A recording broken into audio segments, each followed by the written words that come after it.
d'asthme sévère qui ne répond pas, qu'on n'arrive pas à stabiliser. Donc faites attention, tout enfant qui fait un asthme sévère, qui ne répond pas, malgré une rhinite allergique, et on a vu que les atteintes de la sphère ORL font partie de ce tableau-là, et souvent on trouve une hyperéosinophilie. Vous savez, c'est très facile, une formule, vous avez votre équilibre, vous voyez une hyperéosinophilie, et dans ces cas-là, vous allez dire c'est un asthme, tout simplement c'est un asthme, c'est interallergique. En fait, il faut faire très attention. Et là, on peut même avoir des atteintes nerveuses, atteintes pulmonaires et on peut avoir des mononévrites. Donc, si j'ai un asthme sévère qui ne répond pas, faire très attention, pensez à ce diagnostic de granulomatose allergique parce que il y a urgence à traiter. Alors, dans cette granulomatose allergique de Church et Strauss, vous voyez que toutes les atteintes peuvent se voir. Vous voyez sur ce schéma-là, quelles sont les atteintes? Donc, on peut faire des sinusites, on peut faire des atteintes pulmonaires avec des nodules, mais souvent, c'est un asthme, un tableau d'asthme. Il peut faire une atteinte neurologique, une atteinte cardiaque, une atteinte du tube digestif, une atteinte des membres, une atteinte rénale, une atteinte cutanée. Ce qui veut dire que chaque patient a son mode d'entrée. Et on sait aussi une chose, c'est qu'il y a des formes qui débutent en milieu pédiatrique, ce sont des formes assez sévères.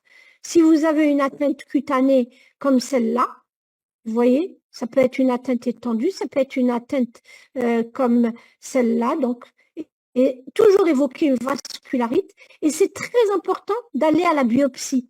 Parce qu'à la biopsie, déjà, on peut avoir le diagnostic puisqu'on trouvera ce granulome au niveau cutané qui va nous permettre d'étayer notre diagnostic. Donc, retenez que quand il y a un asthme, quand il y a une atteinte des sinus, quand il y a une atteinte neurologique, il faut une atteinte cutanée, il faut penser à cette granulomatose allergique, surtout si biologiquement vous avez une hyperéosinophilie.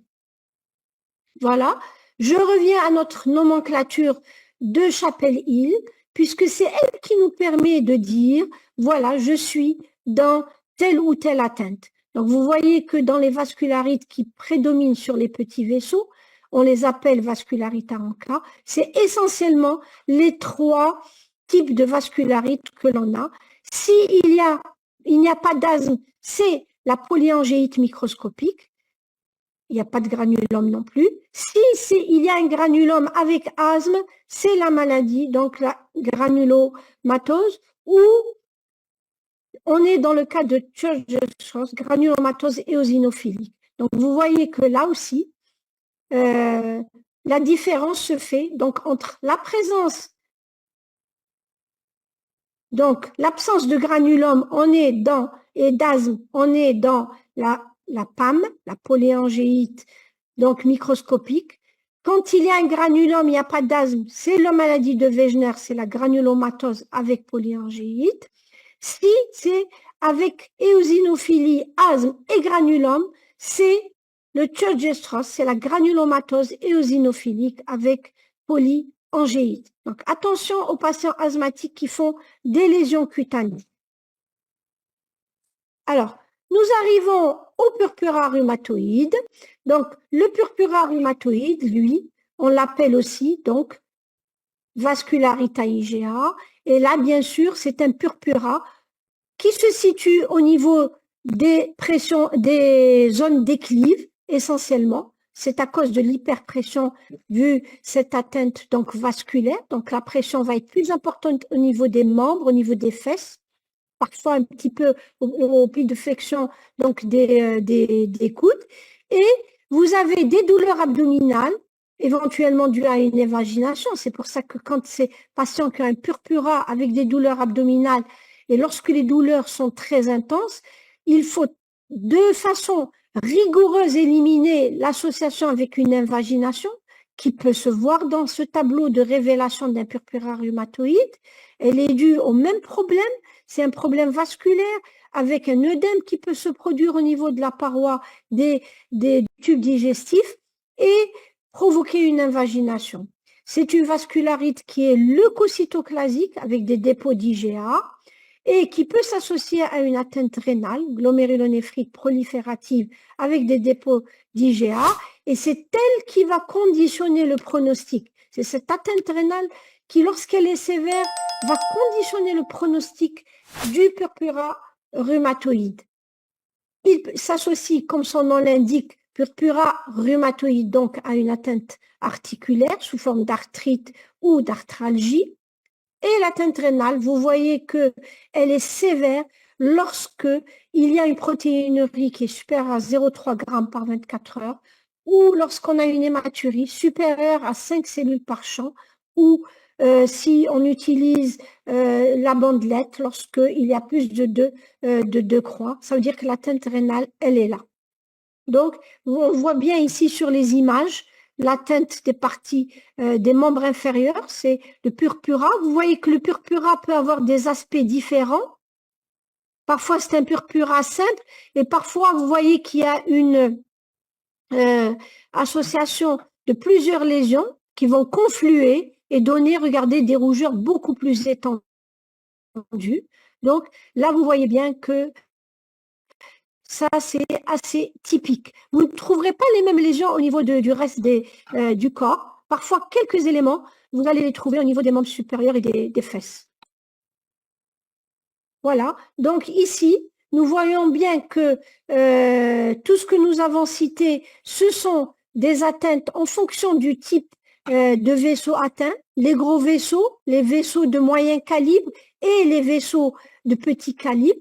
Mais on sait une chose, qu'il y a des vascularites qu'on n'arrive pas à classer dans ce type de classification, puisque ce sont des vascularites qui peuvent toucher les vaisseaux sans prédominance, c'est-à-dire de taille variable, petit, moyen ou grand, ou bien de type variable, c'est-à-dire les vaisseaux qui peuvent être touchés des artères, des veines, des capillaires, et tels que la maladie de Behçet et le syndrome de Coogan. Donc, ça veut dire que celles-là, elles n'ont pas de spécificité d'atteinte, soit des gros, soit des moyens, soit des petits vaisseaux. Donc là, retenez bien la maladie de Behçet et le syndrome de Coogan. Alors, c'est quoi cette maladie de Behçet? Par quoi elle va se manifester?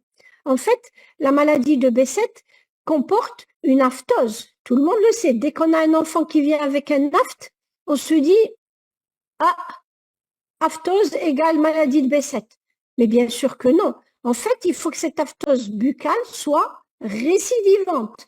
Et ce sont des lésions mineures ou majeures ou herpétiformes ayant récidivé au moins 3 fois sur une période d'une année, de 12 mois. Et ça, c'est un signe majeur. Donc, je ne vais pas dire celui-là, il vient de faire un aphte. Voilà, qu'on voyait par exemple ici sur la lèvre, ou une aphthose, par exemple, secondaire à un herpès, par exemple. On peut faire, certains enfants font une gingivostomatite herpétique. Alors, un médecin qui ne connaît pas bien va dire, allez, bon, ou qui n'est pas déjà, si vous voulez, convaincu, il va se dire, tiens, ça c'est une aphthose, eh ben, ça doit être une maladie de Behçet.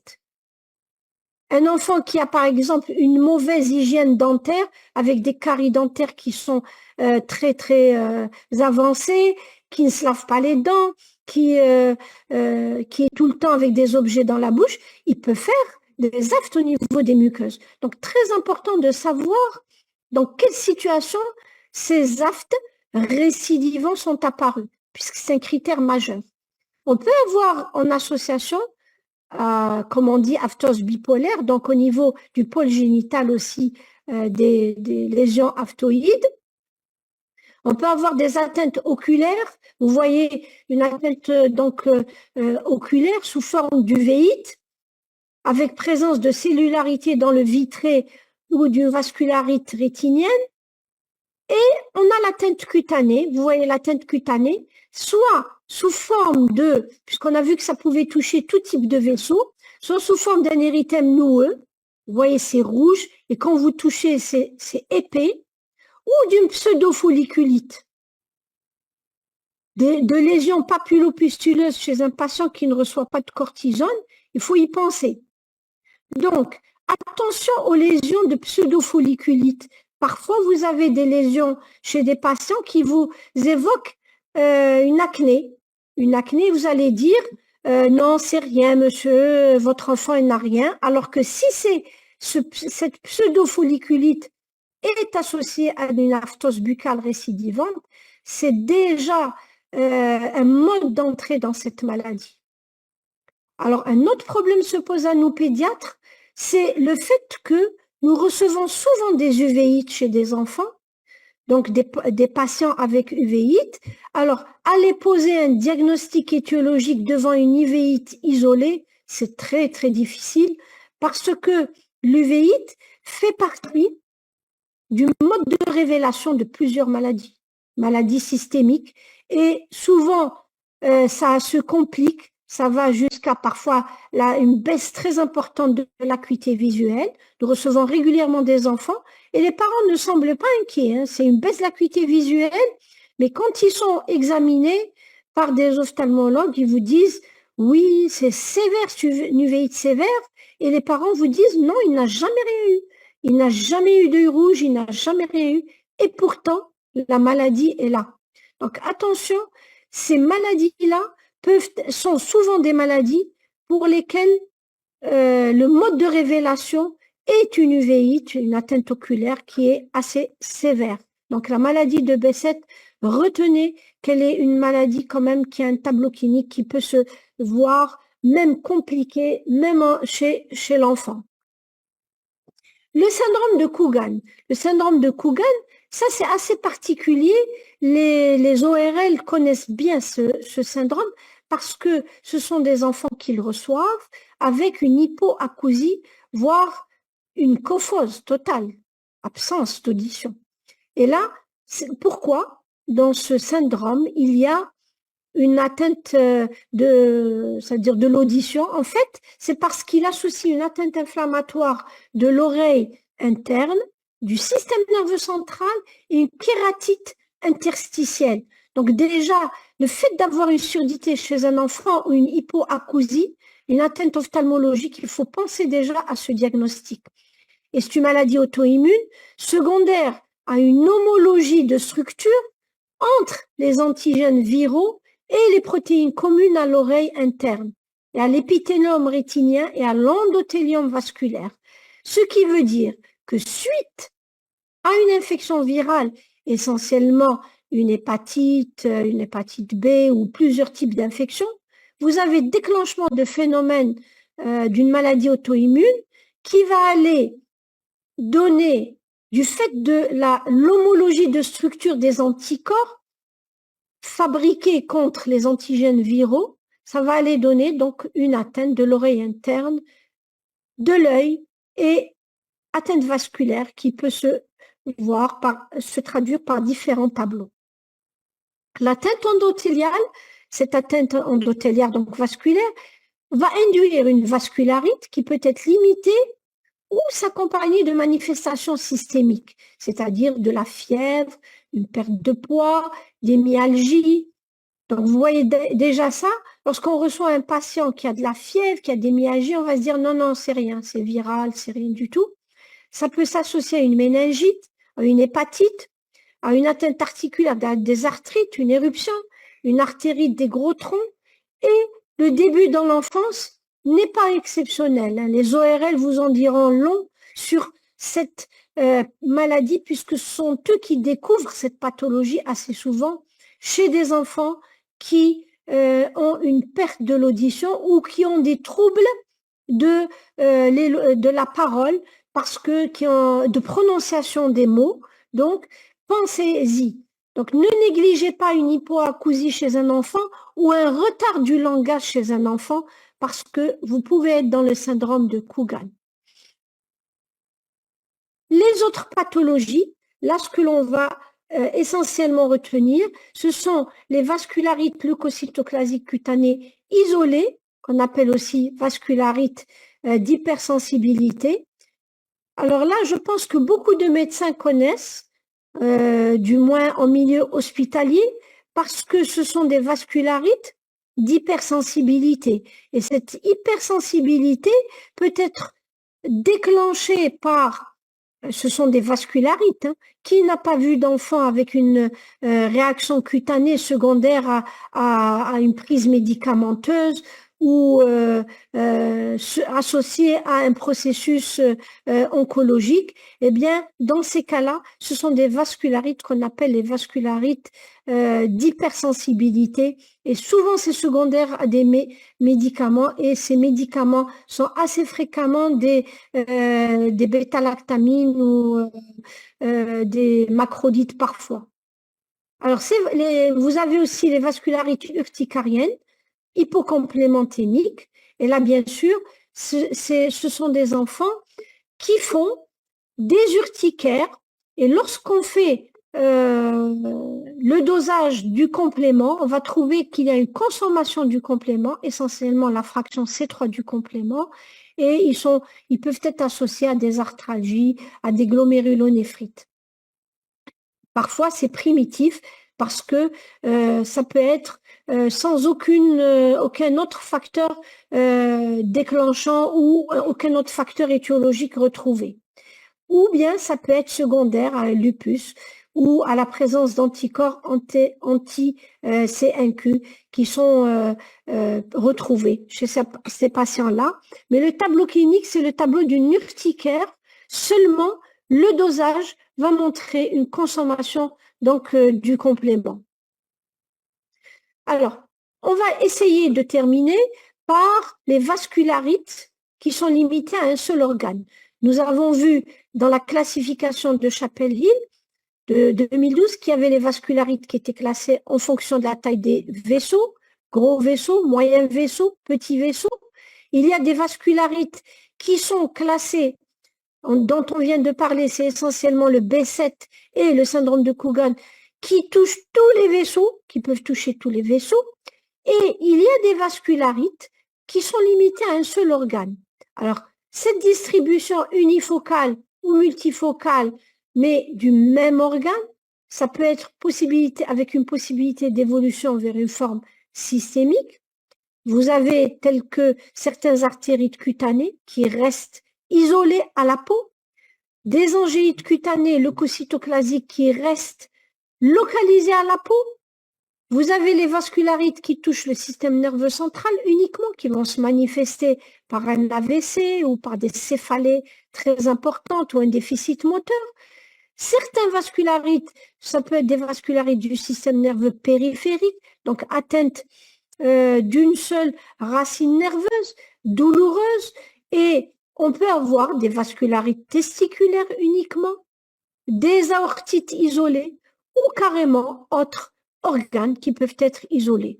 D'où la difficulté de cerner le diagnostic des vascularites si on n'examine pas bien les patients, si on n'explore pas bien et si on ne fait pas une évaluation de l'étendue des atteintes.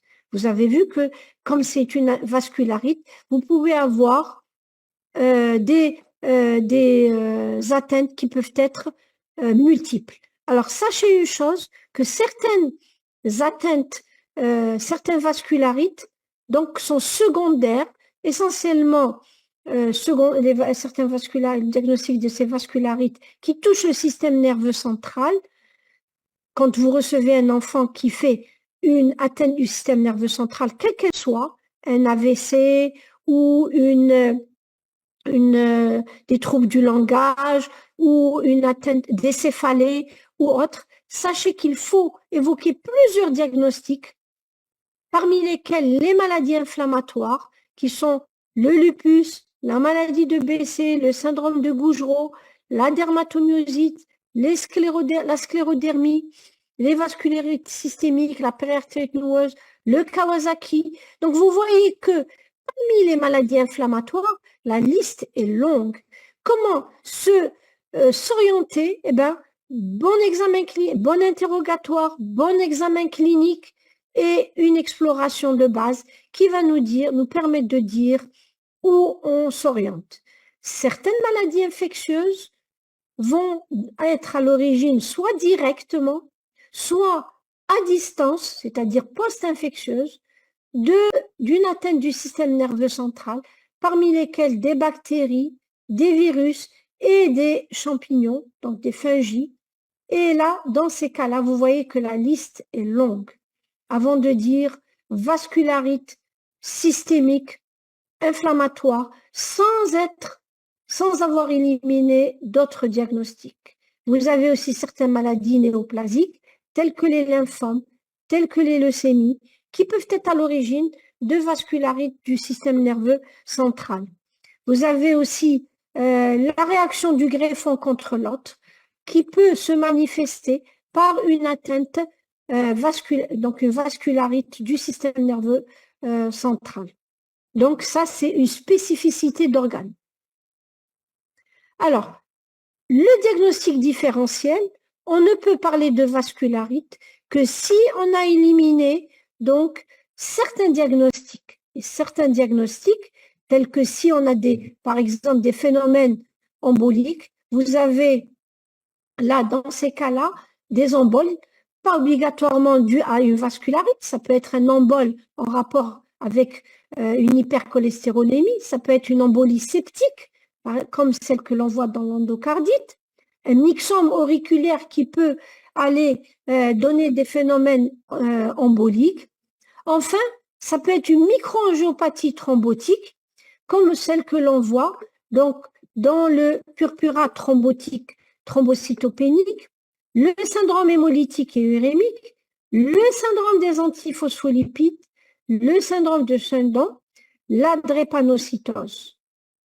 Certaines malformations vasculaires peuvent se faire passer pour une vascularite, telle que la coartation de l'aorte ou syndrome post-chirurgie d'une coartation de l'aorte, les fibrodysplasies musculaires artérielles, le moya-moya, qui est souvent vu après une infection. Une infection, et dans ces cas-là, c'est essentiellement certaines viroses telles que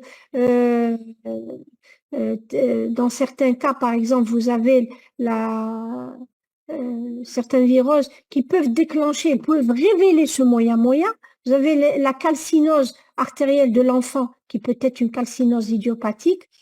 Donc, ce qui veut dire que devant tout phénomène embolique, microangiopathie thrombotique, malformation vasculaire, le tableau clinique peut être celui d'une vascularite. Ce sont donc des diagnostics qu'il faudra éliminer. Vous voyez aussi que certaines carences vitaminiques peuvent se manifester par une atteinte vasculaire, certaines hémopathies malignes, certaines maladies de surcharge, certains médicaments aussi, ou certaines atteintes vasculaires qui peuvent se voir, par exemple, dans la neurofibromatose. Donc, retenez bien que dans la classification de ces maladies systémiques, quand c'est une atteinte des gros vaisseaux, pensez au Takayasu. Quand c'est une atteinte des vaisseaux de taille moyenne, pensez à la périartérite noueuse, pensez à la périartérite noueuse cutanée, à la maladie de Kawasaki, donc taille moyenne. Si c'est une atteinte des petits vaisseaux, c'est essentiellement les vascularites à 1 cas. Et puis, il y a les autres qui peuvent toucher tous les vaisseaux, c'est-à-dire les vaisseaux de taille différente, entre autres la maladie de Behçet, entre autres les atteintes du système nerveux central, le syndrome de Coogan. Et il persiste encore certains vascularites inclassables. Je conclurai. Quel est l'intérêt de cette classification des vascularites? C'est une classification qui permet aux cliniciens de pouvoir s'orienter parce que les vascularites sont nombreuses. Mais ce n'est pas une classification qui est à visée diagnostique. Ça permet de regrouper essentiellement certains symptômes pour évoquer certains symptômes et certaines atteintes pour évoquer certains diagnostics, puisqu'on sait que les vascularites ont une physiopathologie, une éthiopathologie qui n'est pas encore bien connue, et que le diagnostic est basé sur un faisceau d'arguments cliniques, biologiques, radiologiques et immunologiques. Et cette classification, par contre, a un intérêt pronostique et thérapeutique, puisque c'est grâce à elle que l'on va dire il y a telle ou telle atteinte vasculaire, on est dans telle pathologie, voilà le pronostic de telle ou telle pathologie. Voilà, je vous remercie. J'espère que j'ai pu vous éclairer un petit peu sur, vous permettre plutôt de vous orienter face à un patient qui a des symptômes particuliers. Mais je conclurai surtout, c'est que toutes ces maladies systémiques ont un mode de révélation qui est très souvent trompeur. Ça peut être des signes généraux, des signes articulaires, des signes cutanés, des signes neurologiques, des signes néphrologiques ou d'un autre organe. Donc, ne vous laissez pas tromper devant un symptôme, mais bien interroger, bien examiner et faire l'exploration qu'il faut devant ces patients-là. Je vous remercie. Je pense qu'on va aller aux questions maintenant par rapport à votre partie, en attendant que... Je vais les appeler d'ailleurs. Oui. Alice, regardez au niveau du Zoom les différentes... s'il y a des questions. Chers collègues, essayez de poser vos questions. Attendez, je vais appeler la technicienne pour qu'elle puisse me remettre le Zoom. Voilà, exactement. Vous allez vers le chat. Ah, c'était très explicite, professeur. Je vous remercie énormément de la clarté. Oui. Ce que je vais vous pas trop rapide, ça va? Oui. Attends, je vais l'appeler juste pour me remettre un peu. D'accord. Alors, il y a des questions qui commencent à venir. Posez vos questions. Ce n'est pas tous les jours qu'on entend toujours parler du Kawasaki, mais... D'accord. Alors, Est-ce que je peux trouver Chat. Voilà, ça va arrêter. le diagnostic de vascularité. Alors, c'est de la dernière. Allez-y. Bon, alors c'est une très bonne question. C'est une bonne question puisque le diagnostic, quelle biopsie, vous parlez de quelle biopsie? En fait, tout dépend du tableau clinique. Mais très souvent, on va vers ce qu'on appelle le moins agressif. Le moins agressif, quand il y a des signes cutanés, c'est la biopsie cutanée. Après, maintenant, si on a un enfant qui a essentiellement une atteinte rénale, une HTA qu'on n'arrive pas à expliquer, qui a une hématurie, qui a une protéinurie, eh bien, là aussi, il faut aller vers la biopsie rénale. Mais celle qui nous aide assez souvent, c'est la biopsie cutanée. Mais si vous n'avez pas d'atteinte cutanée, vous avez une atteinte rénale, eh bien là, parfois on a l'atteinte digestive qui est au premier plan du tableau clinique, eh bien on va vers l'atteinte digestive, vers la biopsie digestive, pardon. Oui, je crois que ça. Alors, comment pose-t-on le diagnostic de B7? Mais je vous ai donné la plaque. Je vous ai détaillé. Essentiellement, un critère majeur, c'est l'atteinte, c'est la l'aphthose. Et pas n'importe quelle aphthose. Je ne vais pas dire un aphte, c'est une aphthose. Hein. Vous voyez, je vous ai dit, il faut au moins 3 épisodes sur les 12 mois. Et vous avez les autres signes qui sont associés, que ce soit l'atteinte ophtalmo, l'atteinte rénale ou autre. Voilà. Oui. Je sais que vous l'avez déjà dit. Alors, oui. Comment d'abord connaître les vaisseaux atteints, gros ou petits, oui. pour pouvoir faire cette classification, radiologie ou bien biopsie ou autre. C'est une bonne question aussi. En fait, pour dire quels sont les vaisseaux atteints. Alors là, tout dépend du tableau clinique. Si on a un patient qui vient, qui consulte pour une hypertension artérielle, et lors de l'exploration, on voit que c'est une atteinte lors de l'artérie. Vous avez vu, il faut une imagerie, on fait une artériographie, une angiographie. et on voit que c'est une atteinte de l'aorte, eh ben là, on sait que c'est une atteinte des gros vaisseaux.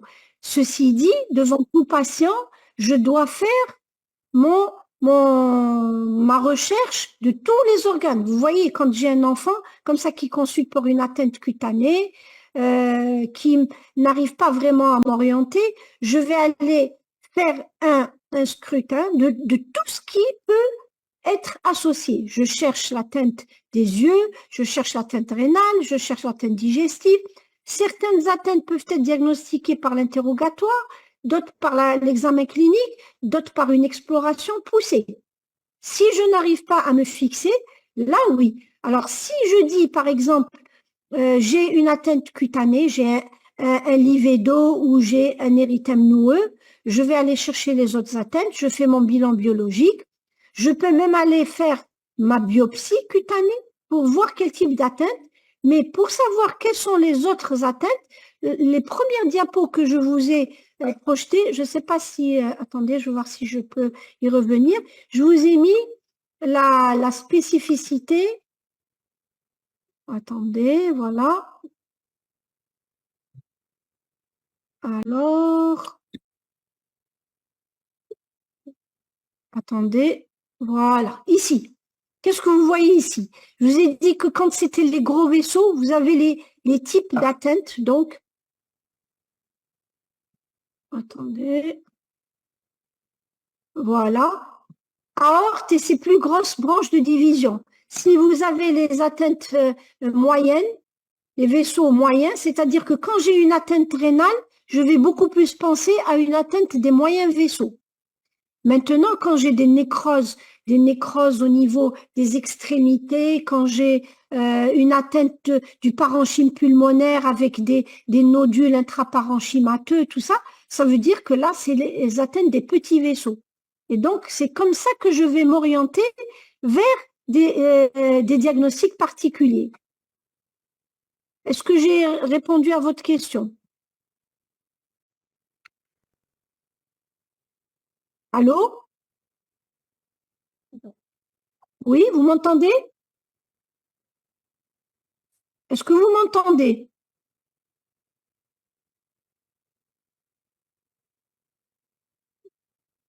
Est-ce que vous m'entendez?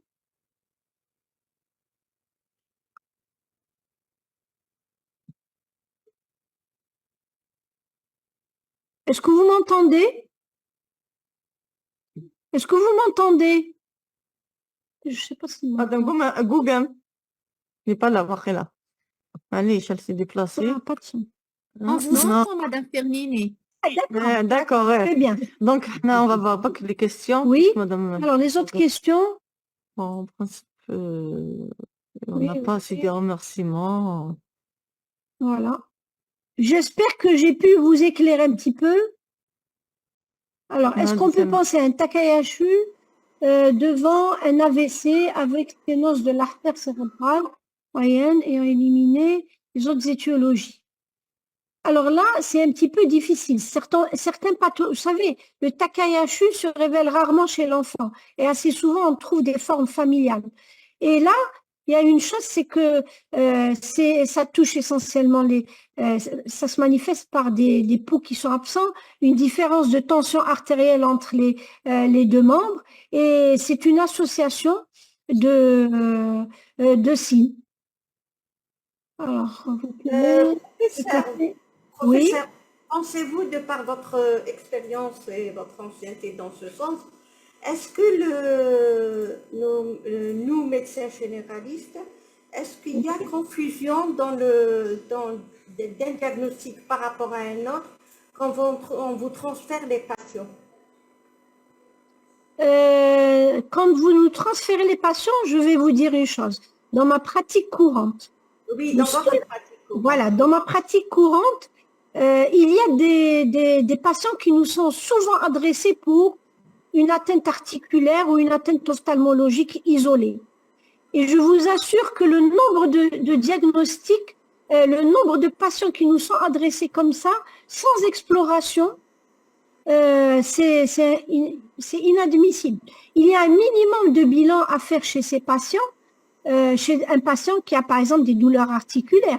Vous savez que parmi les patients qui ont comme ça des signes articulaires, on tombe sur parfois des néoplasies, sur une leucémie, on tombe parfois sur, par exemple, parmi les derniers patients que j'ai reçus, c'est un enfant qui avait des douleurs, qui m'a été adressé pour des douleurs articulaires, mais en fait, ce n'était pas des douleurs articulaires, c'est un enfant qui a des rétractions au niveau des mains, au niveau des doigts, il a des difficultés, il avait des difficultés pour marcher, et ça n'était pas récent.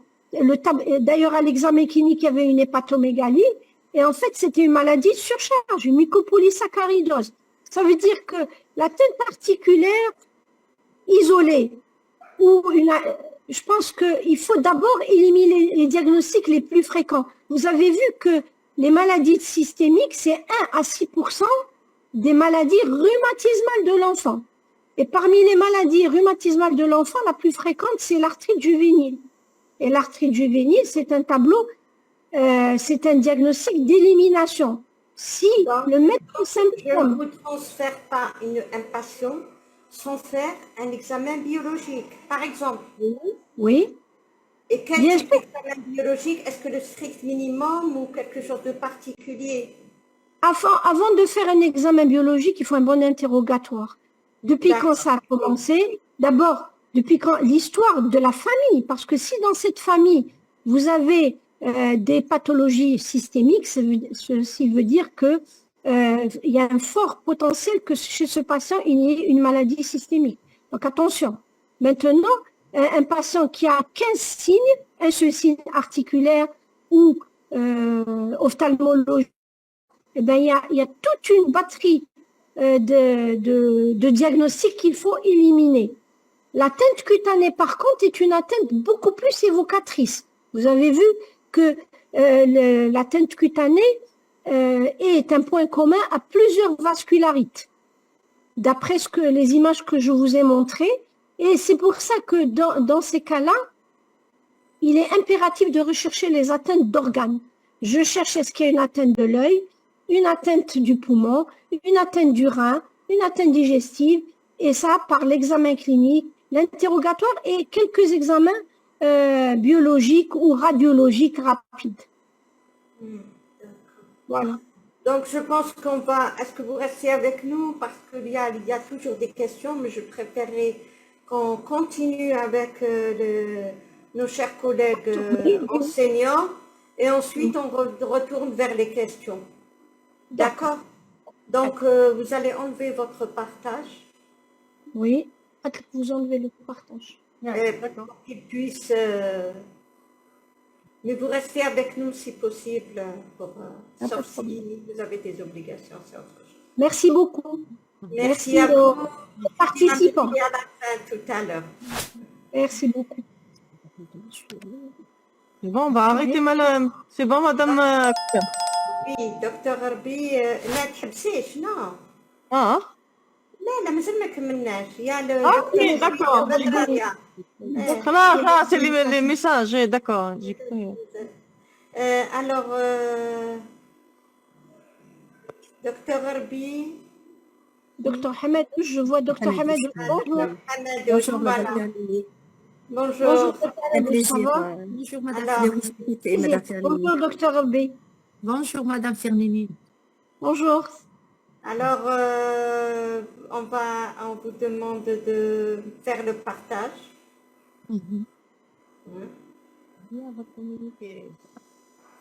On essaiera de respecter le timing au maximum. Parce que l'après-midi, c'est pas comme la matinée. Oui, tout à fait. Voilà.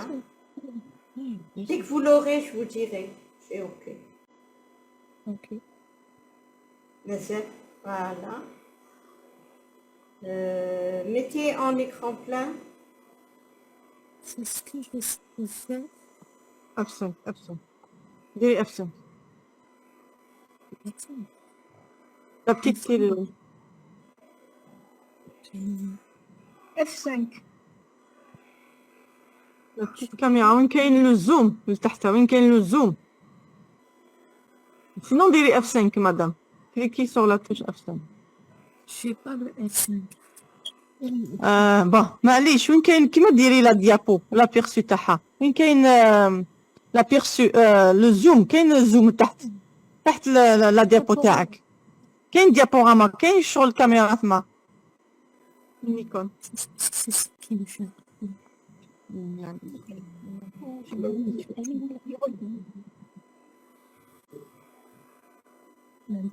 كي تشوفي البورسونتاج ديال لا ديابو تاعك كي تشوفي ان بورسونتاج لتحت Il n'y a pas il est, non, il est caché par la faute à le zoom. كاين Ah, toujours espace. لا C'est ديابو تاعك l'informaticien qui va donner de toute façon. sinon vous cliquez sur la barre des tâches تلقايها la barre des tâches تلقاي la communication Non, c'est caché. C'est caché. Il y a l'informaticien qui va arriver dans quelques secondes. Voilà. ok d'accord Mm. Malish, vous pouvez toujours vous présenter. On peut commencer. La question que je Ok, vais poser très par contre, vous allez redonner les signes cliniques particulièrement du Kawasaki. C'est ça? Voilà, tout à fait. Oui. Voilà, exactement. Oui. Et le traitement? Le traitement, c'est Madame Rarbé qui va parler du traitement. Madame Barbi qui va parler du traitement. Eh bien, c'est très bien, on répond à la question des gens qui sont là. Ils posent des questions sur le traitement, donc soyez patients. Oui. Donc, moi, je vais parler du diagnostic positif. Après, il y a ma collègue, Madame Rarbé, qui va parler du diagnostic différentiel. Il est très important. Voilà. Après, elle va parler du traitement. Est-ce qu'il y a un registre pour Moi, je vais parler de l'évolution. Voilà. Est-ce qu'il y a un registre pour le... J'ai oublié de poser la question finale. Est-ce qu'il y a un registre pour le Kawasaki? Il y a une tentative pour faire un registre, mais il n'a pas encore abouti. Voilà. Mais il y a une tentative quand même pour faire un registre. Il y a une initiative, mais qui n'a pas encore abouti. Mais... Voilà. Pour les maladies... Donc, registre au niveau de l'Algérois. Voilà. Non, non. Pour les maladies rares. Est-ce qu'il y a un registre pour les maladies, ces maladies-là? Est-ce qu'il y a un registre au niveau de l'Institut? Oui, maladie rare, oui. Oui, oui. Normalement, il y a un... C'est l'enfant. Oui, C'est l'enfant. On parle de l'enfant. Honnêtement, je ne pourrais pas vous répondre. Est-ce qu'en général ou bien chez l'enfant? On parle de l'enfant. En principe, ça doit être chez l'enfant, à l'adulte. Grand écran.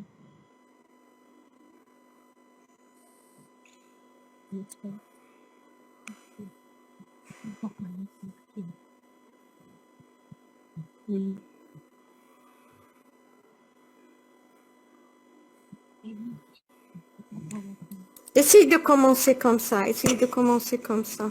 D'accord, ok. Donc, bonjour à tous.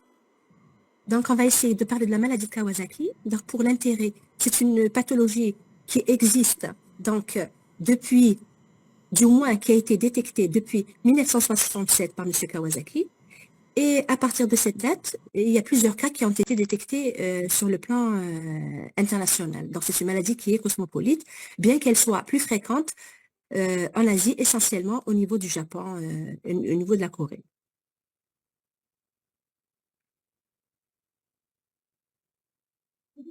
Juste un petit moment, on essaie de mettre le grand écran. Sinon, je fais comme ça.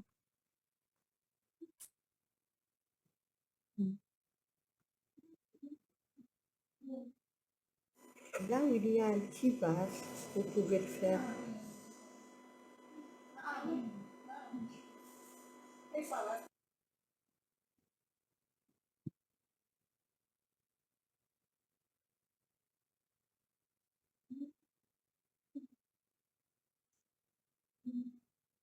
On ne peut pas arrêter la vidéo.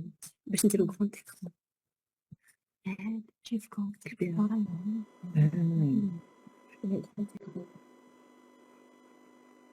Vous dites là où il y a le grand vase.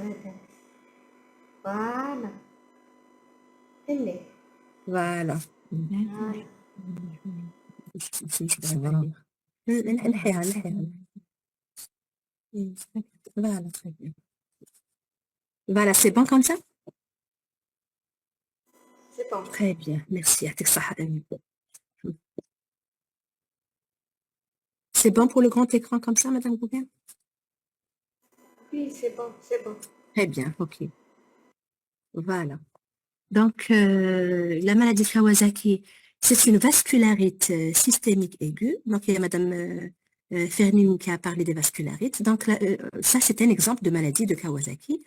Et c'est une maladie qui prédomine sur les vaisseaux de moyen calibre. Parce que dans la classification, vous avez vu ce qu'avait dit Madame Fermini, il y a les petits vaisseaux, les moyens et les gros vaisseaux. Donc, la maladie de Kawasaki, donc, est une vascularite systémique aiguë, donc elle n'est pas chronique, elle est aiguë, et qui prédomine sur les vaisseaux de moyen calibre.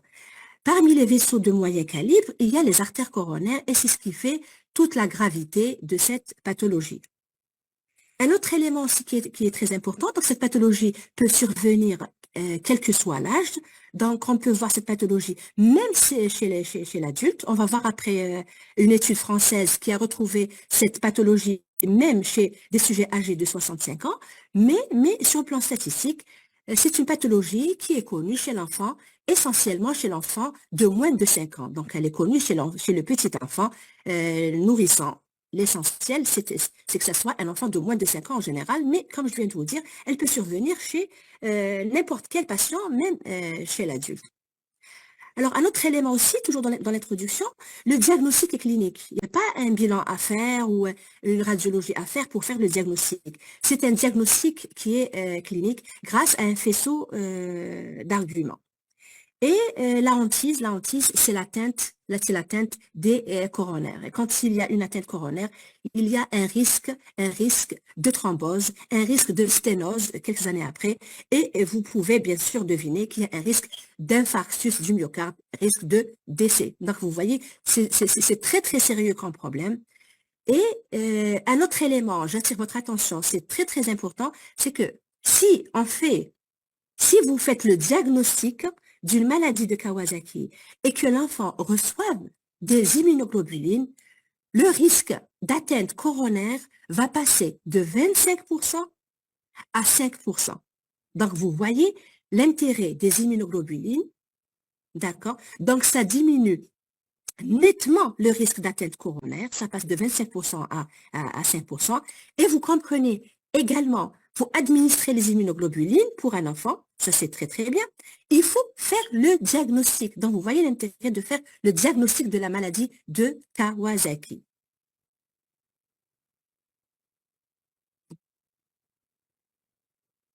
Voilà. Autre chose aussi, on va voir après dans le diagnostic, il y a des formes complètes. On va voir quels sont les signes des formes complètes. Mais il y a également des formes incomplètes. C'est-à-dire, on peut trouver un signe ou deux signes uniquement. Mais je parle même dans l'introduction des formes incomplètes. Pourquoi? Parce que les formes incomplètes sont plus pourvoyeuses d'atteintes coronariennes. Et là, c'est un élément vraiment important. On ne doit pas passer à côté de cette maladie de Kawasaki pour pouvoir administrer le traitement. Que ce soit une forme complète, c'est-à-dire s'il y a tous les critères, tous les signes cliniques de cette maladie, ou bien s'il y a un ou deux signes. Donc, vous voyez l'intérêt d'évoquer cette maladie chez un enfant essentiellement de 5 ans qui est fébrile.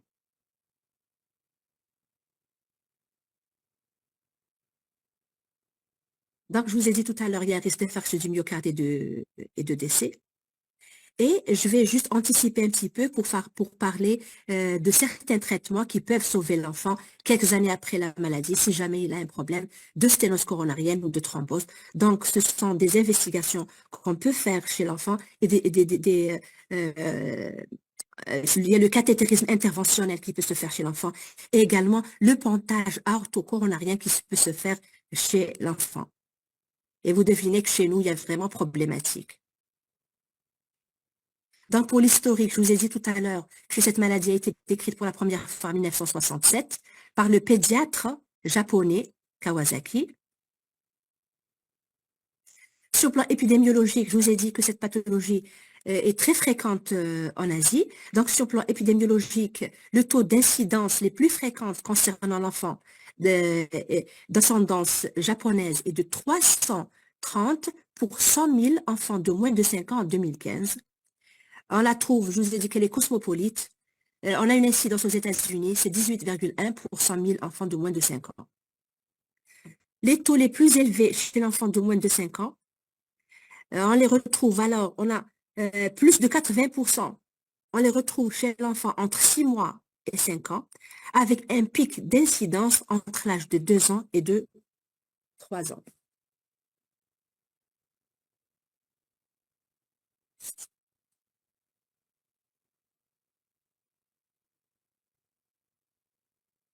Alors, selon une enquête française,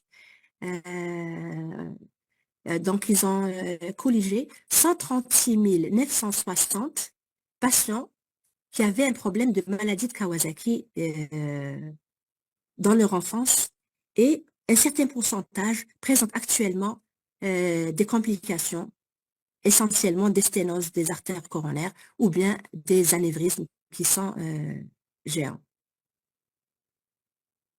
Alors, même si la lésion de l'artère coronaire est un petit anévrisme, ou bien c'est un petit anévrisme qui a régressé, donc là, c'est un élément important, le tissu n'est pas normal, il reste pas normal, même des années après, sur le plan histologique, sur le plan inflammatoire, et la plupart des personnes qui sont diagnostiquées avec des séquelles de l'artère coronaire présentent un risque d'événement coronarien. Donc, même si l'anévrisme est petit, l'enfant doit être suivi parce qu'il y a toujours un risque à long terme. Alors, sur le plan épidémiologique, il y a une étude qui a été faite par Madame Boudiaf, c'est l'intitulé de sa thèse. Donc, on a une incidence en Algérie. Elle est de 3,8 enfants pour 100 000 enfants de moins de 5 ans. On lui rend hommage pour son travail. Donc, c'est grâce à Madame Boudiaf que, actuellement, la majorité des pédiatres connaissent cette pathologie. Toujours sur le plan épidémiologique, il existe une variabilité saisonnière. Donc, on voit cette pathologie essentiellement en hiver et au printemps. Mais on peut l'avoir au courant de toute l'année. On peut également avoir des récurrences, des rechutes chez 3% des enfants. Donc, si un enfant a fait une maladie de Kawasaki, il peut éventuellement refaire une autre maladie de Kawasaki quelques mois ou quelques années après. Donc là, c'est 3% qui peuvent refaire la même symptomatologie. Et s'ils refont la même symptomatologie, ce sont des enfants qui doivent également nécessiter l'administration d'immunoglobulines pour éviter l'atteinte cardiaque. Il y a également des formes familiales. 1% sont des formes familiales. Donc, c'est vraiment important. Si vous hospitalisez un enfant pour une maladie de Kawasaki, c'est important de voir dans l'entourage familial s'il n'y a pas d'enfants qui ont présenté, ils ne vont pas vous dire si c'est une maladie de Kawasaki pour les parents, mais ils vont vous dire qu'ils ont présenté une symptomatologie de maladie de Kawasaki. Sur le plan histogénique, donc on ne sait pas quelle est l'histiopathogénie. Il y a plusieurs théories. Il y a des facteurs probablement qui sont intriqués, notamment génétiques, une dysrégulation immunitaire et peut-être infectieuse. Alors, on va aller au diagnostic. Donc, en général, quand vous recevez un enfant qui a une maladie de Kawasaki, c'est un enfant qui paraît vraiment fatigué. C'est pas un enfant qui a de la fièvre, mais il a un bon état général. En général, c'est des enfants qui sont très, très fatigués. Donc, vous voyez la photo et qui sont très irritables. Ça, c'est un signe en particulier de la maladie de Kawasaki. Ils sont grognants, ils pleurent, voilà. Donc, il y a l'irritabilité qui est comme un signe qui peut nous orienter vers la maladie de Kawasaki. Et c'est des enfants que je vous ai dit qui paraissent vraiment fatigués. C'est des enfants qui vous inquiètent. Donc, parmi les symptômes, donc il y a plusieurs symptômes. Là, j'ai mis un schéma juste pour vous montrer. Il y a la phase aiguë, subaiguë et la phase de convalescence. Les symptômes qu'on va voir ne vont pas se manifester tous au même temps. Il y a un signe qui peut apparaître, et il peut disparaître, et un autre signe qui va apparaître. D'accord? Donc, quand vous faites l'interrogatoire, même si vous avez un seul signe qui vous oriente vers une maladie de Kawasaki, c'est-à-dire un enfant en général qui a moins de 5 ans qui est fébrile, vous pouvez trouver un signe. Il faut rechercher les autres signes de la maladie parce que vous n'allez pas tous les retrouver au même moment. Donc là, c'est un élément quand même important, j'attire votre attention. Alors, on va commencer par la fièvre. La fièvre, c'est l'élément essentiel. On ne va pas rechercher une maladie de Kawasaki chez un enfant qui est apérétique. Ça existe, mais je vous le dis, mais c'est vraiment exceptionnel. Donc, en général, le maître symptôme, c'est bien la fièvre. C'est un signe qui est caractéristique de la phase aiguë. Et c'est souvent le premier signe qui apparaît. Les autres signes vont apparaître après. Donc, la particularité, c'est que c'est une fièvre qui ne répond pas aux antipyrétiques. Elle ne répond pas aux antipyrétiques. Elle inquiète les parents, elle inquiète le médecin. Et c'est des fièvres qui sont très élevées. En général, ça dépasse les 39.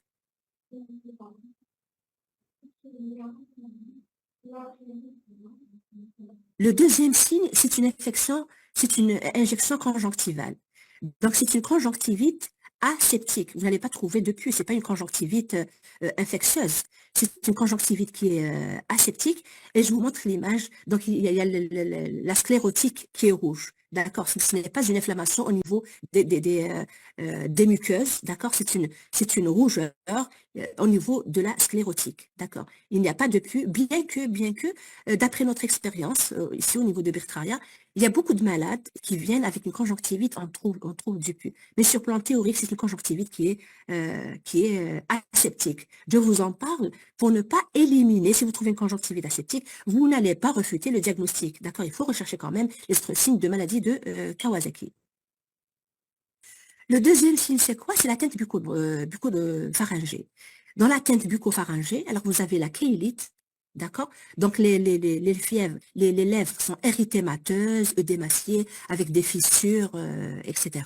D'accord? Vous avez également la stomatite, vous avez la stomatite, d'accord? Avec une rougeur, un œdème au niveau des gencives, et vous avez une langue qui est rouge et framboisée. Et vous avez la muqueuse de l'oropharynx qui peut être également rouge vif. Donc, le deuxième signe, je répète, c'est l'atteinte bucco-dentaire où vous trouverez la kéylite, la stomatite et la pharyngite.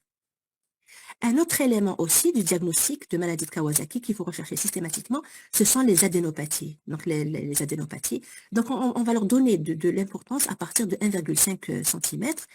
Elles ne sont pas présentes dans 100% des cas. On les retrouve dans la moitié des cas. C'est pas arrivé jusqu'à 75% des cas. Les ganglions ne sont pas inflammatoires, ils sont indolores, ils ne sont pas suppurés et non fluctuants. Donc, devant toute adénopathie comme ça, surtout si elle est unilatérale, qui survient chez un enfant de moins de 5 ans, chez un enfant qui est fébrile, il faut systématiquement évoquer la maladie de Kawasaki. Donc, que je le répète, surtout lorsque l'adénopathie est unilatérale. Parmi les autres signes de la maladie, vous avez la tête cutanée. La tête cutanée, je vais passer rapidement. Vous pouvez avoir toutes les atteintes, quelle que soit l'atteinte, même urticarienne. Donc, morbilliforme, scarlatiniforme, urticarienne. Il y a ma collègue, Madame Ralpé, qui va vous parler du diagnostic différentiel. Elle va détailler les atteintes cutanées. Toujours dans l'atteinte cutanée, vous pouvez avoir une desquamation. Quand vous avez une desquamation, une rougeur, après ça desquame au niveau du siège, il faut vraiment évoquer la maladie de Kawasaki. C'est quand même une spécificité de la maladie de Kawasaki. Alors, cet érythème du siège, vous pouvez le trouver chez l'enfant à partir du 5e jour. Vous avez également un autre signe, ce sont les modifications des extrémités, c'est-à-dire des mains et des pieds. Donc, vous pouvez avoir un œdème du dos, des mains et des pieds, et avec un érythème. Donc, vous regardez au niveau des photos, donc il y a une rougeur, et au niveau des dos, des mains et des pieds, vous pouvez avoir un œdème. La desquamation inguéale, vous n'allez pas la trouver au moment de la phase aiguë. Donc, et pour faire le diagnostic de la maladie de Kawasaki doit être fait avant le 10e jour pour administrer les immunoglobulines. S'il y a un retard diagnostique, c'est-à-dire si vous dépasserez le 10e jour, essentiellement surtout le 9e jour, le risque d'atteinte coronarien est de 27%. C'est énorme, c'est énorme. C'est pour ça que le diagnostic doit être évoqué chez un enfant de moins de 5 ans essentiellement, mais quel que soit l'âge, qui est fébrile. Si vous avez un seul cas, il faut rechercher les autres signes de la maladie de Kawasaki. Et comme je vous ai dit tout à l'heure, on ne peut pas retrouver en général tous les signes au même moment. Il peut s'agir d'une forme complète pour poser le diagnostic. Le diagnostic est très très simple, d'accord? Mais si vous trouvez un signe, il faut rechercher les autres signes. Même si vous ne trouverez pas tous les autres signes, il pourrait s'agir d'une forme incomplète. Et comme je vous ai dit tout à l'heure, mais je le répète parce que c'est très très important, si vous avez une forme complète, vous avez tous les signes, vous faites le diagnostic très facilement de la maladie de Kawasaki et l'enfant va recevoir les immunoglobulines, c'est très bien.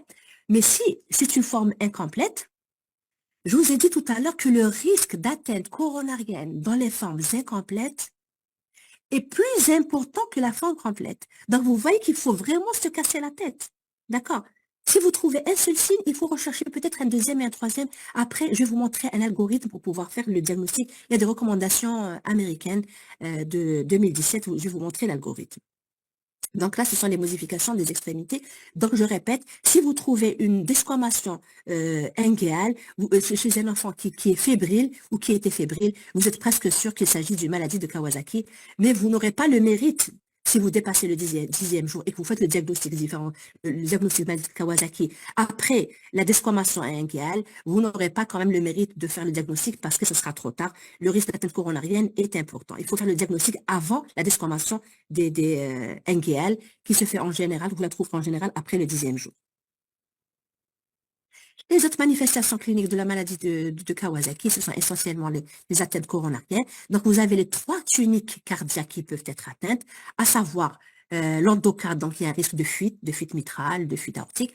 Vous avez l'atteinte du myocarde, donc il y a un risque de myocardite. Donc, s'il y a une atteinte myocardique, ça peut se compliquer d'une défaillance cardiaque. Il y a même un risque de choc qui est décrit chez les malades qui présentent une maladie de Kawasaki et c'est gravissime. Le 3e signe qu'on peut avoir parmi les tuniques, c'est la péricardite. Donc, si vous avez une péricardite, il faut également évoquer la maladie de Kawasaki. Sinon, comme j'ai dit tout à l'heure, parmi les signes qu'on peut avoir ou les manifestations cliniques ou échographiques, c'est l'atteinte des artères coronaires. Bon, vous voyez un tiret vers la fin, on peut avoir des gangrènes périphériques. C'est vrai qu'en général, le risque, c'est l'atteinte cardiaque, c'est la plus grave, mais même si c'est exceptionnel, on peut avoir les autres vaisseaux de moyen calibre qui peuvent être atteints. Il y a un risque de dilatation, d'anévrisme et même de thrombose. Et s'il y a une thrombose au niveau artériel, d'accord, il y a un risque de gangrène périphérique. Donc, vous voyez, c'est pas une pathologie qui est simple, elle est pourvoyeuse de complications essentiellement cardiaques, mais ça peut entraîner, même si c'est exceptionnel, pour avoir des gangrènes, mais ça peut exister. Donc, il faut faire très attention et être averti. Pour les autres manifestations de cette maladie, alors tous les systèmes peuvent être atteints, le système respiratoire, le système nerveux, génito-urinaire, gastro-intestinal. Donc, c'est des enfants qui peuvent présenter des douleurs abdominales. Et attention à ces signaux-là, parce que ça peut vous errer le diagnostic. Donc, si vous pensez à une maladie de Kawasaki, vous trouvez par exemple un enfant qui a des douleurs abdominales, qui a de la diarrhée, etc., ça peut faire partie des signes de maladie de Kawasaki. Il faut vous dire, non, il y a les 5 signes qui sont connus de maladie de Kawasaki. Celui-là, par exemple, cet enfant a plus une symptomatologie respiratoire ou bien des arthralgies, d'accord, ou bien un problème de méningite, etc. Il ne faut pas refuter le diagnostic, attention. D'accord. Donc, sur le plan respiratoire, vous pouvez avoir un épanchement pleural, vous pouvez même avoir un pneumothorax, mais ça, c'est quand même rare. Je ne vais pas m'attarder là-dessus. C'est juste pour vous dire, si vous trouvez d'autres signes, d'autres systèmes qui sont atteints, vous n'allez pas refuter le diagnostic de maladie de Kawasaki. Il faut quand même l'évoquer. Pourquoi? Parce que c'est une urgence diagnostique et une urgence thérapeutique. On n'a pas le droit de passer à côté d'une maladie de Kawasaki. Il faut faire le diagnostic très précocement, avant le 9e jour, pour pouvoir donner administrer des immunoglobulines, d'accord, pour éviter le risque d'atteinte coronarienne. Donc là, c'est les différents systèmes, regardez un petit peu, les différents systèmes peuvent être atteints, mais je vais parler des signes de la forme complète essentiellement qu'il faut connaître. Pour le reste, je vous ai dit, il faut juste retenir que tous les systèmes peuvent être atteints. Donc, pour les formes complètes, donc il faut avoir de la fièvre avec 4 signes, des signes que j'ai cités tout à l'heure.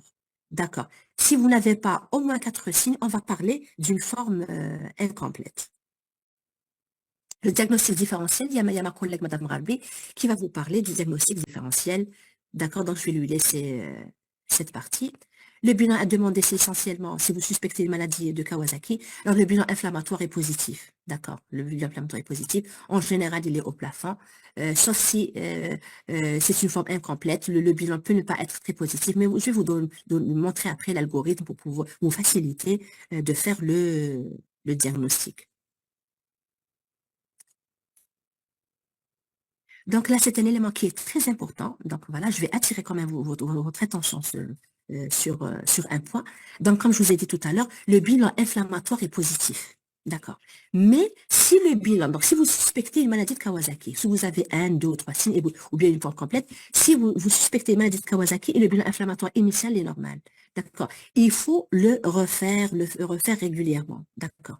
Tant que vous avez une symptomatologie clinique de maladie de Kawasaki et que l'enfant est fébrile, il faut savoir le refaire parce que le bilan initial peut être négatif, mais peut-être que quelques heures après, le lendemain ou le surlendemain, le bilan peut se positiver. Donc là, j'insiste sur cet élément-là, c'est un bilan normal n'élimine pas une maladie de Kawasaki. Il peut se positiver ultérieurement.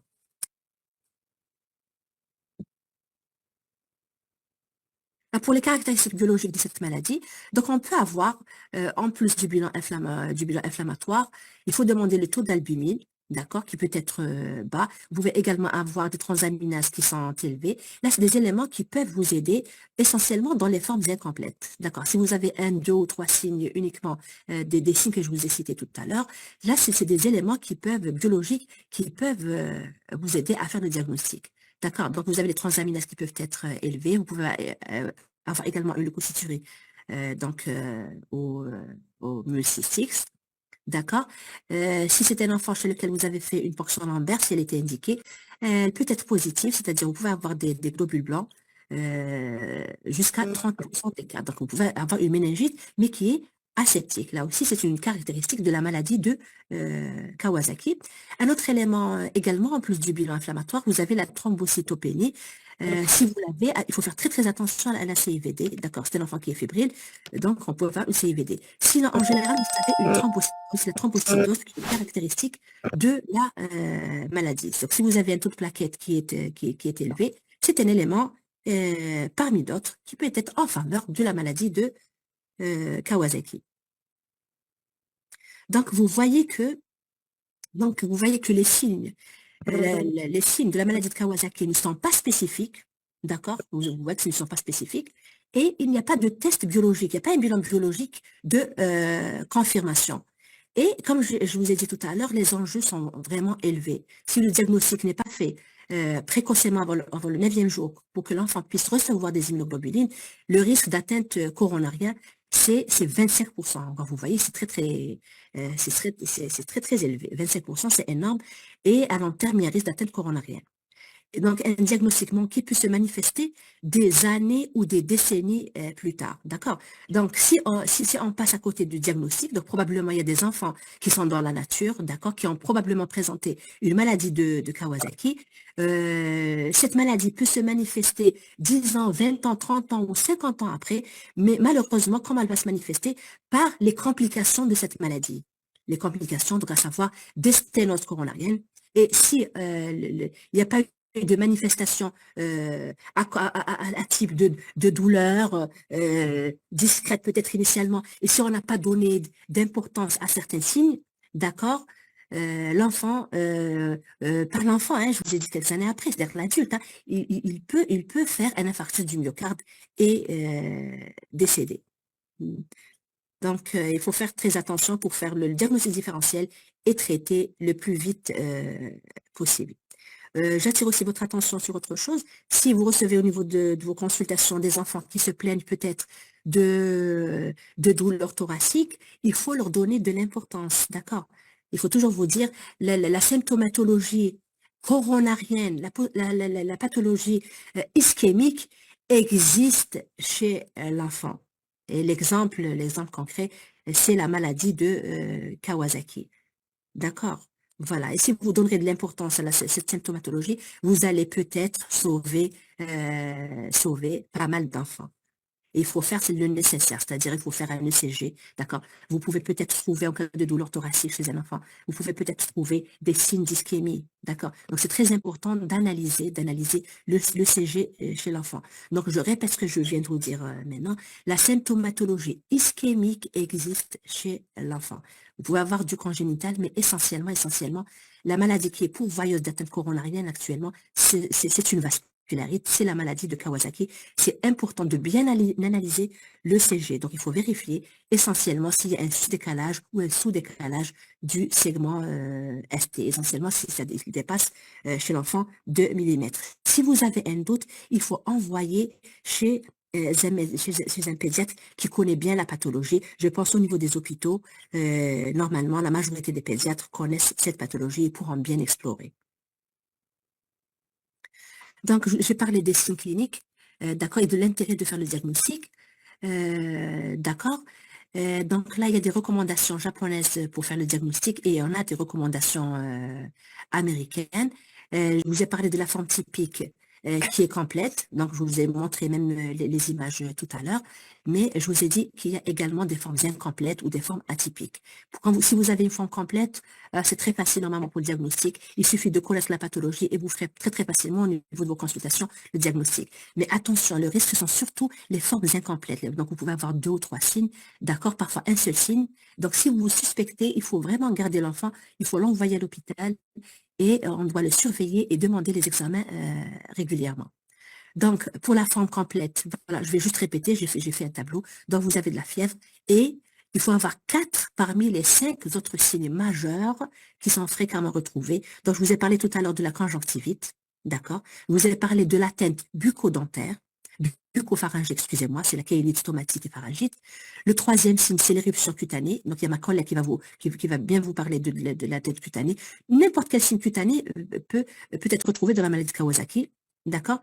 Je vous ai parlé de l'atteinte des extrémités et de l'adénopathie. Donc, si vous avez de la fièvre, plus 4 de ces 5 signes, il s'agira d'une forme complète. C'est très facile de faire le diagnostic. Il faut l'envoyer à l'hôpital pour que l'enfant puisse recevoir des immunoglobulines. Et il s'agit d'une urgence diagnostique et d'une urgence thérapeutique. On n'a pas le droit de passer à côté de cette pathologie. Il faut bien la connaître. Maintenant, si vous n'avez pas tous les signes, c'est-à-dire que vous avez uniquement de la fièvre avec 2 ou 3 signes, il ne s'agit pas d'une forme complète. Dans ce cas, on a un algorithme. Donc, c'est un algorithme américain. Donc, si vous n'avez pas tous les signes, il faut demander le bilan inflammatoire, essentiellement l'AVS et la CRP. Donc, si la CRP est inférieure à 30 et la VS est inférieure à 40, c'est vraiment très, très peu probable que ce soit une maladie de Kawasaki. Mais je répète ce que je vous ai dit tout à l'heure, chez un enfant qui est fébrile, qui a moins de 5 ans, il faut quand même, si vous avez 1, 2 ou 3 signes, d'accord, de maladie de Kawasaki, il faut répéter le bilan inflammatoire. Je le répète et j'insiste dessus, c'est très, très, très important. Le bilan peut se positiver quelques heures après, 2 ou 3 jours après. Donc, vous voyez que si vous avez 1 ou 2 ou 3 signes de la maladie de Kawasaki, il faut savoir répéter le bilan inflammatoire.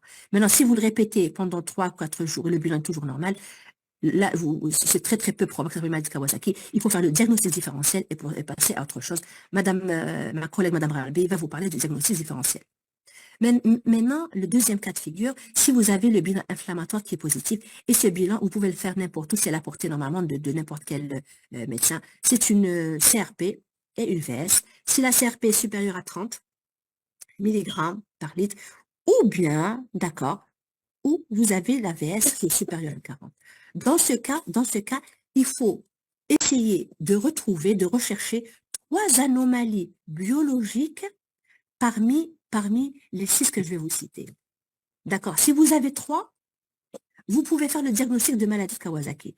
Mais si vous avez moins de 3 signes, il faut faire l'échographie cardiaque. D'accord. Si vous avez d'autres 3 signes et vous suspectez maladie de Kawasaki, attention, il ne faut pas laisser l'enfant partir chez lui. Il faut l'envoyer chez un cardiopédiatre ou un cardiologue pour faire une échographie et rechercher soit une atteinte des tuniques ou bien une atteinte des coronaires. Donc, je reviens un petit peu au bilan qu'il faut faire si le bilan est positif.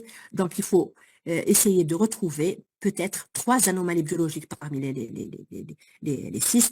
Donc, au niveau de la formule, si c'est un enfant qui présente une anémie, d'accord, s'il a donc une anémie pour l'âge, d'accord, selon le norme par rapport à l'âge, si vous avez une hyperleucocytose qui dépasse les 15 000 et si vous avez une thrombocytose, c'est-à-dire un taux de plaquettes qui dépasse les 453 000, d'accord. Si vous avez par exemple ces 3 signes-là, vous pouvez faire le diagnostic de maladie de Kawasaki, l'adresser à l'hôpital pour que l'enfant puisse obligatoirement recevoir des immunoglobulines. Il y a des cas particuliers ou bien si les immunoglobulines ne sont pas disponibles. Parfois, il y a d'autres schémas. Madame Rabé va vous parler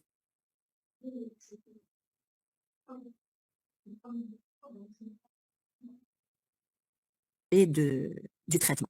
Les autres signes biologiques à rechercher, s'il faut obligatoirement demander non pas le bilan inflammatoire avec la fourrure, mais il faut également demander un taux d'albumine et les transaminases et rechercher des leucocytes au niveau des urines.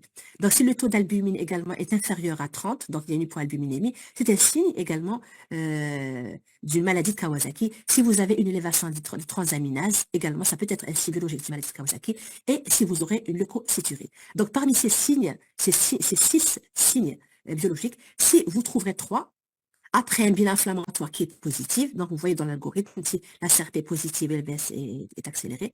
Donc, si vous aurez 3 signes biologiques, parmi les 6 que je vous ai cités, vous pouvez poser le diagnostic de maladie de Kawasaki et l'envoyer à l'hôpital. D'accord. Mais j'ouvre quand même une parenthèse pour vous dire, si vous suspectez, s'il vous plaît, une maladie de Kawasaki, d'accord, même si vous ne faites pas le diagnostic de certitude, mais s'il y a un doute, il faut l'envoyer quand même à l'hôpital pour qu'il soit, pour faire quand même une bonne recherche et essayer de voir si c'est un enfant qui porte une maladie de Kawasaki, il aura son traitement. D'accord. On n'a pas le droit de lui demander à l'enfant, aux parents de prendre leur enfant et de rentrer chez lui. Je pense qu'on va aller vers Harbi, professeur. Oui, oui, je vais finir, D'accord, voilà. d'accord. Ou bien, je vous ai dit, si vous avez 2 ou 3 signes, il y a l'échographie qui est importante, c'est parce que si vous trouverez une fraction d'éjection qui est basse, ou bien si vous trouverez une atteinte coronaire, le diagnostic sera également fait.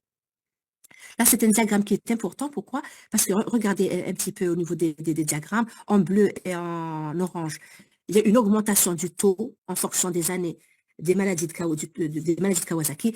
Et la courbe qui est en violet, ce sont les formes incomplètes qui augmentent également, leur taux augmente. Et je vous ai dit tout à l'heure, on n'a pas le droit de passer à côté du maladie de Kawasaki.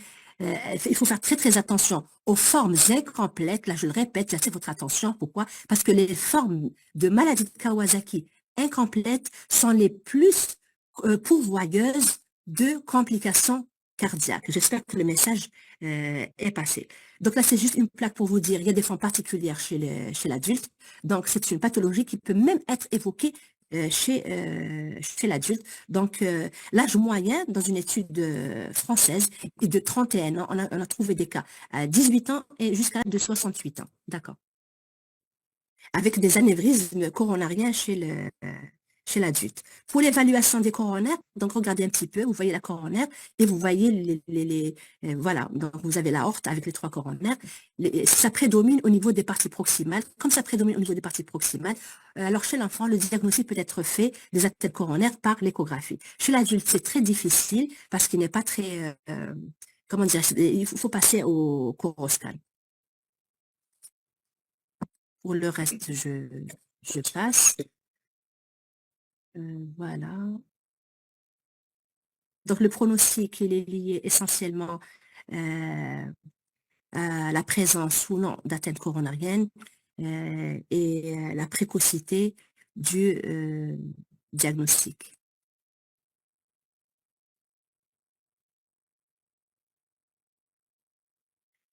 Voilà. Donc, pour conclure, le diagnostic de la maladie de Kawasaki reste un défi. Il doit toujours être envisagé en cas de fièvre qui dépasse les 7 jours. D'accord, il faut toujours l'évoquer. D'accord. Donc, il faut connaître les signes cliniques, surtout lorsque l'enfant est irritable. Donc, donc l'avis d'un expert, d'un cardiopédiatre doit être recherché tôt et si possible, une échographie doit être réalisée en cas de doute. Voilà, et je vous remercie. Je donne la parole à ma collègue, madame. Je vous en prie. Je vous en prie. Rabbi, elle va faire le traitement. Elle va parler d'abord du diagnostic différentiel. Je vais d'abord parler du diagnostic Vous avez exactement un quart d'heure. Hein. Un quart d'heure. Oui, on n'a pas respecté le temps. D'accord. Déjà, ils sont à 90 alors qu'ils étaient à 140. Oui, oui, c'est vrai. Allez-y.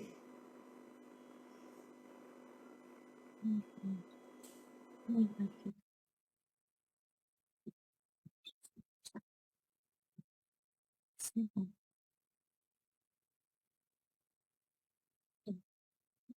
Alors moi, je vais vous parler des différents diagnostics différentiels de la maladie de Kawasaki et des pièges diagnostiques.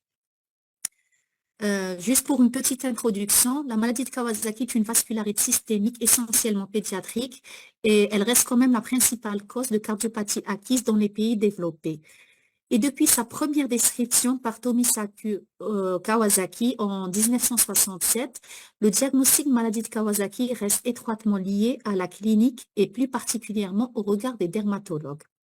Et le tableau clinique prenant le masque d'une maladie infectieuse de l'enfant, et donc le diagnostic doit être fait dans un délai rapide pour instaurer un traitement. Juste un petit mot sur l'épidémiologie. Donc, il faut savoir qu'elle est très, très répandue en Asie, surtout au Japon.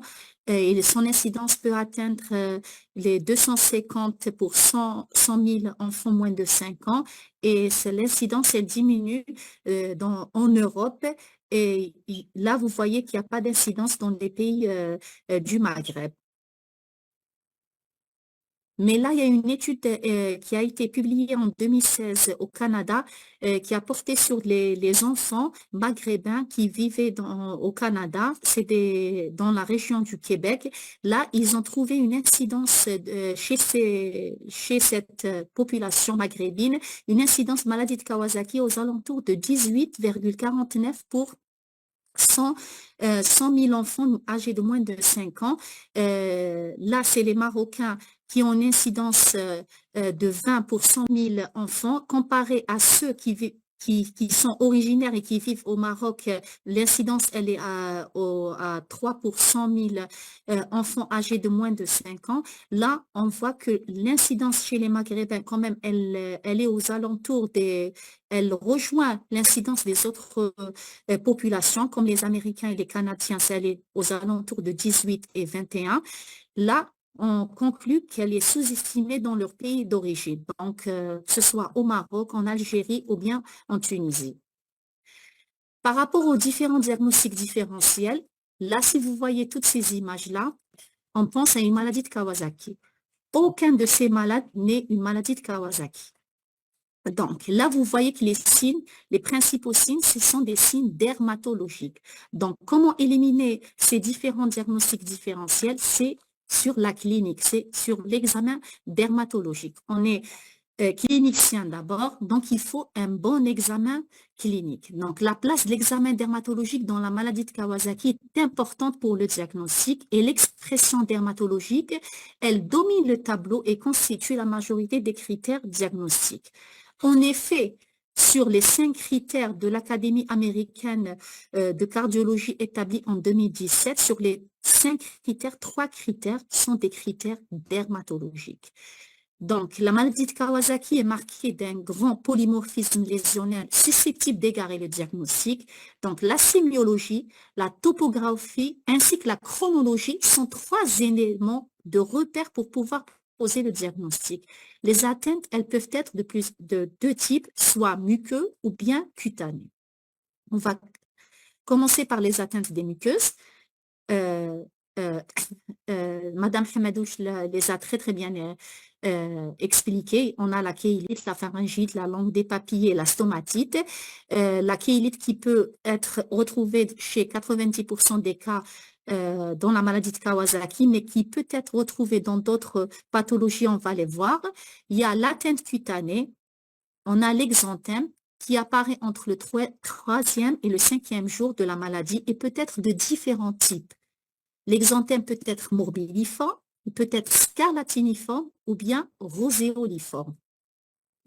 On commence par l'exanthème morbilliforme. L'exanthème morbilliforme, c'est des maculopapules, comme vous le voyez dans les images, rouges, confluentes en plaques. Ils sont séparés par un intervalle de peau saine.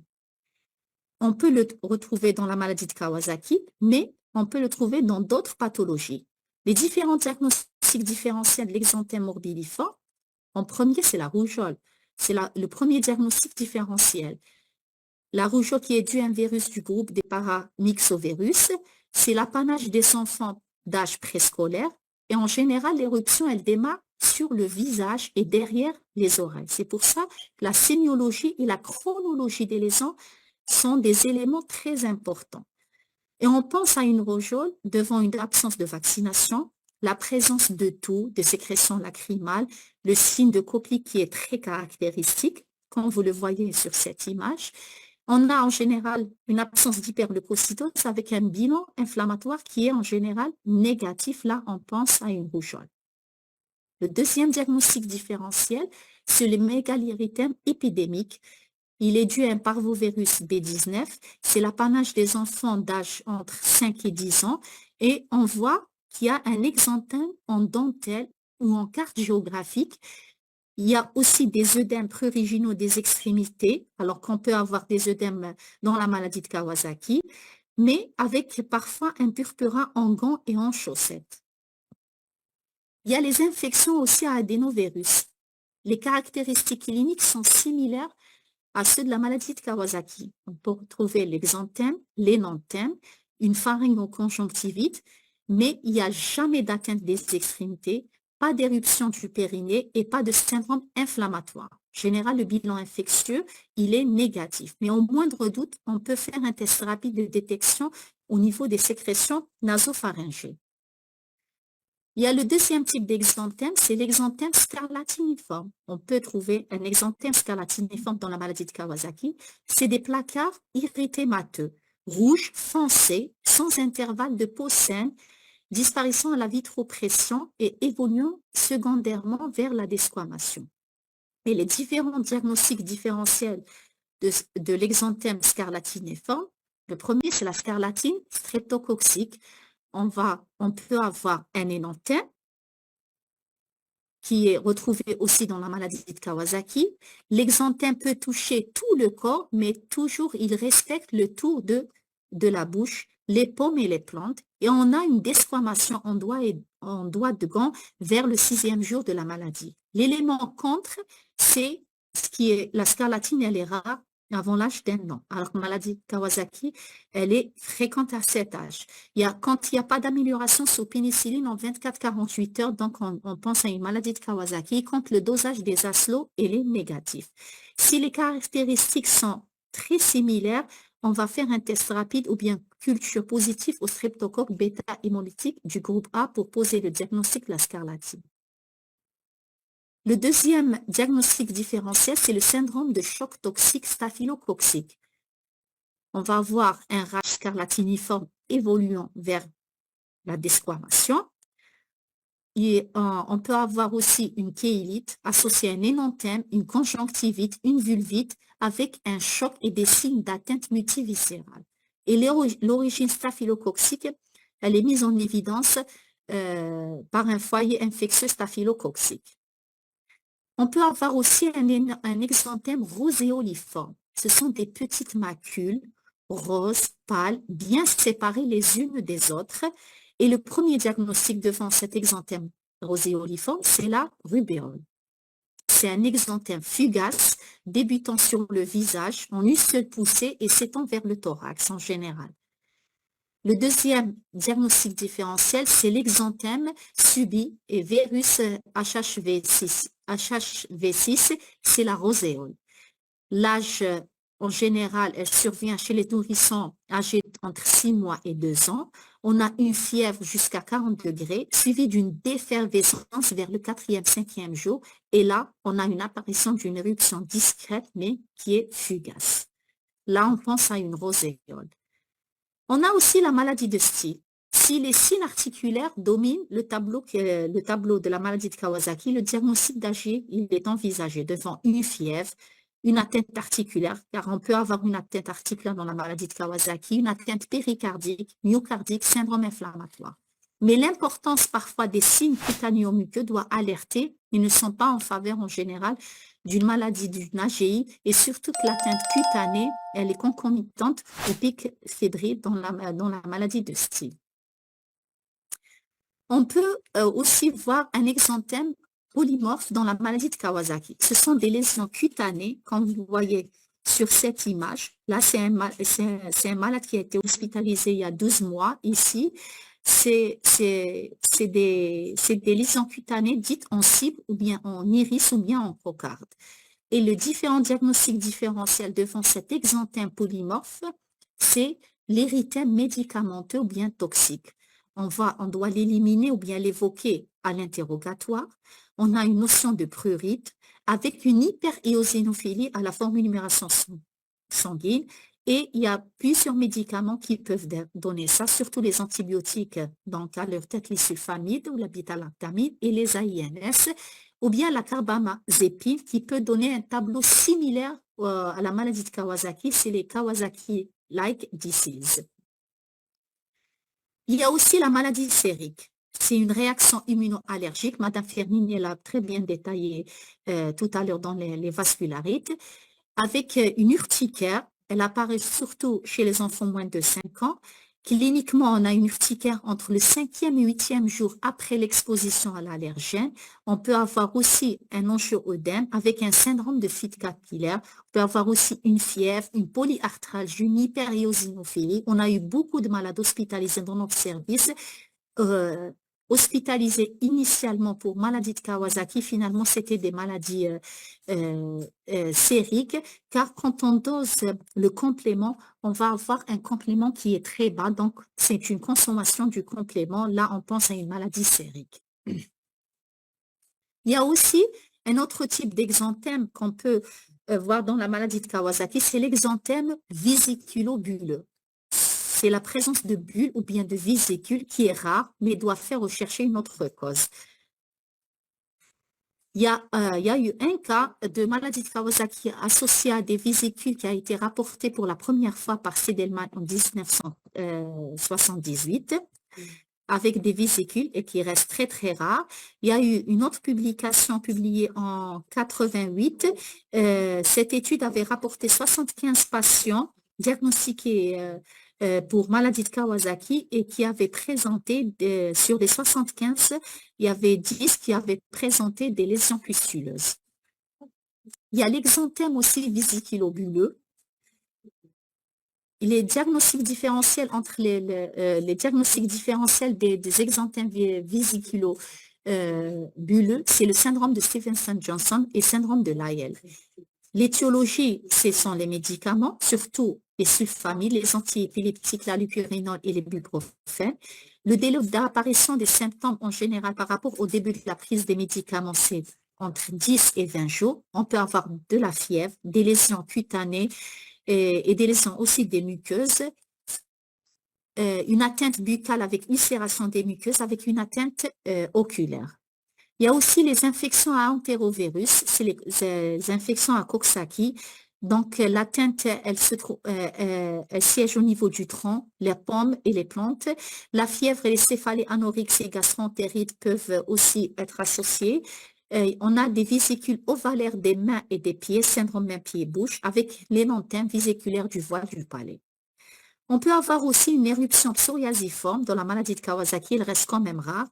Elle peut apparaître à la phase aiguë ou bien au cours de l'évolution et peut parfois persister durant la convalescence. Il y a aussi l'atteinte des extrémités détaillée par Madame Hamadouche, c'est l'érythème des pommes ou des plantes des pieds avec un œdème palmoplantaire, une desquamation qui est très caractéristique des doigts et des orteils, en général vers la 3e semaine, et sa présence doit évoquer a posteriori le diagnostic de maladie de Kawasaki. Il doit faire pratiquer une échographie cardiaque. On a aussi une autre atteinte qui est l'ischémie ou bien nécrose des extrémités qui peut évoluer vers une gangrène.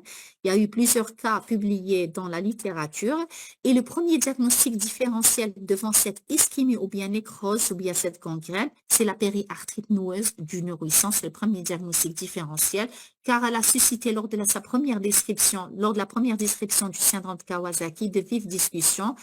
Et Robert, à propos de Finca, il a essayé d'en dégager des particularités cliniques qui s'avèrent très proches de la maladie de Kawasaki, que ce soit la conjonctivite, la leucocyturée, la réaction méningée et les lésions gangréneuses des extrémités, le syndrome inflammatoire. Il y a aussi l'atteinte périnéale détaillée par Madame Hamadouche. Et aussi la modification cutanée en regard du site de BCG. Je dois faire vite, apparemment, il n'y a pas assez de 35 minutes. D'accord. c'est pas grave. Donc, je vais juste vous parler des petits pièges courants dans la maladie de Kawasaki. C'est les nourrissons, surtout âgés de moins de 6 mois, qui présentent une fièvre prolongée et de l'irritabilité. Il faut penser à une maladie de Kawasaki. Les nourrissons présentant une fièvre prolongée avec une méningite aseptique inexpliquée. Donc là, il faut penser à une maladie de Kawasaki. Combien de malades hospitalisés à Al-Qattar pour méningite parce qu'il y a la réaction méningée à la ponction lombaire. Donc, il faut penser à la maladie de Kawasaki. Les nourrissons ou enfants présentant une fièvre prolongée avec des états de choc inexpliqués ou négatifs sur le plan bactériologique, des nourrissons ou bien enfants présentant une fièvre prolongée avec un phlegmon rétropharyngé ou parapharyngé qui ne répond pas à l'antibiothérapie, des infections des voies urinaires avec des cultures d'urine stériles, car on peut avoir une leucocéturie.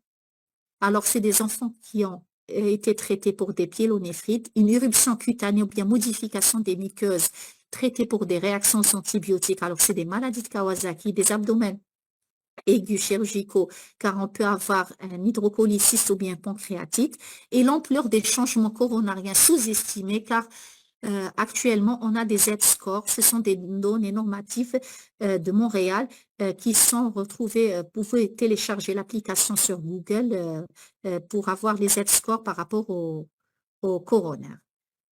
J'espère que c'était pas rapide parce qu'apparemment, je n'ai pas assez de temps. Je ne peux pas vous faire la prise en charge. Ça sera pour une autre fois. Ce qu'on va faire, c'est qu'on va laisser la prise en charge et l'évolution à part. En plus de cela, on va essayer de voir avec les enseignants, de voir des cas cliniques qui vont vous permettre de récapituler ce qui a été dit et fait aujourd'hui et de faire la continuité avec la prise en charge de Kawasaki. Tout à fait. Moi, j'avais un cas clinique pour l'évolution. Oui. Voilà. On fait comme ça. Inch'Allah. D'accord. Merci, Madame Gogem. C'est dommage que les gens soient partis. On s'est dit que l'après-midi, ils seront plus à l'aise. Mais bon, là, moi, j'opte pour la matinée, sincèrement, si on continue. Mais je pense que c'est mieux. Parce que la matinée, en général, je continue à 13h, j'ai beaucoup de monde. Là, je me retrouve avec c'est plus... 73. Il y a 60. On est à la moitié. On est à la moitié. La moitié, oui. C'est pas grave. Le matin, c'est mieux, Madame Gogem. Les enseignants, on dérange, on s'arrange pour la on verra comment faire. Inch'Allah. Merci beaucoup. Merci. Au revoir à tous. Au revoir. Au revoir. Au revoir. Au revoir.